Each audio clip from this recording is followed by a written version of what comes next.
सोलापूर जय सेवालाल गणेश तरुण मंडळ वडकबाळ यांच्या वतीने रक्तदान शिबिर घेण्यात आले। या गणेश तरुण मंडळातर्फे दरवर्षीच सामाजिक कार्यक्रम मोठ्या प्रमाणावर घेतले जातात। यावर्षीही या मंडळाकडून रक्तदान शिबिर घेण्यात आले।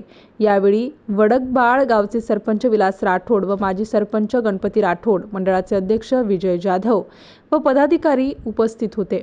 रक्तदान हे श्रेष्ठ दान हा यामागचा उद्देश ठेवून दरवर्षी हा कार्यक्रम राबवला जातो। रक्तदान शिबिराला गावातील नागरिकांनी भरभरून प्रतिसाद दिला। प्रतिनिधी मारुती शिंदे, कार्यकारी संपादक।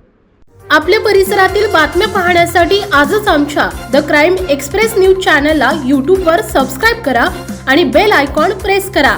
लाईक, कमेंट आणि शेअर करा।